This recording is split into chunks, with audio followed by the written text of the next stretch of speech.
یہ چکر چکر چکوا کہاں سے لایا پتہ نہیں چلتا ہے. یہ کرے گا جمعہ دے اللہ اکبر جھوٹے پتر پتر جب پڑھا بیٹھ گیا ایک دم الحمد سنا دو کوئی اٹھ کے کھڑا ہو جاؤ. کیسے پڑھو گے بغیر پڑھے؟ یہ سب خالی ناٹک بازی.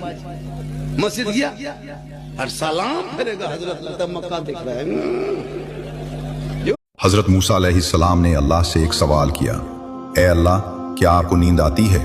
اللہ نے فرمایا موسیٰ جاؤ اپنی لمبائی کے برابر 2 شیشے لے کر آؤ. موسیٰ علیہ السلام چلے گئے. وہ اس آدمی کے پاس پہنچے جو شیشہ بنانے کا کام کرتا تھا. انہوں نے کہا میرے قد کے برابر 2 شیشے بنا دو. کچھ دیر بعد شیشے تیار ہوئے.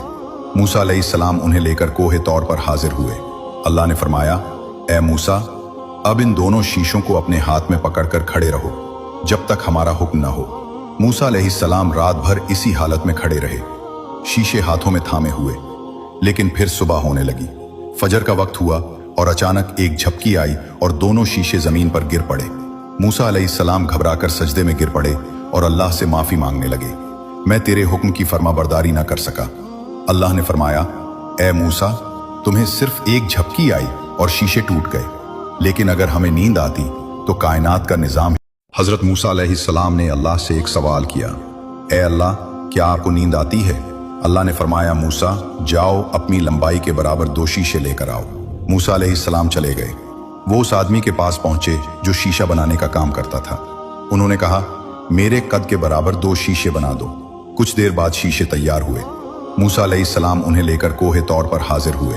اللہ نے فرمایا اے موسیٰ اب ان دونوں شیشوں کو اپنے ہاتھ میں پکڑ کر کھڑے رہو جب تک ہمارا حکم نہ ہو. موسیٰ علیہ السلام رات بھر اسی حالت میں کھڑے رہے، شیشے ہاتھوں میں تھامے ہوئے. لیکن پھر صبح ہونے لگی.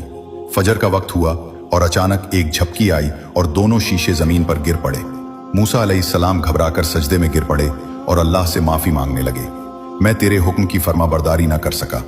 اللہ نے فرمایا اے موسیٰ تمہیں صرف ایک جھپکی آئی اور شیشے ٹوٹ گئے، لیکن اگر ہمیں نیند آتی تو کائنات کا نظام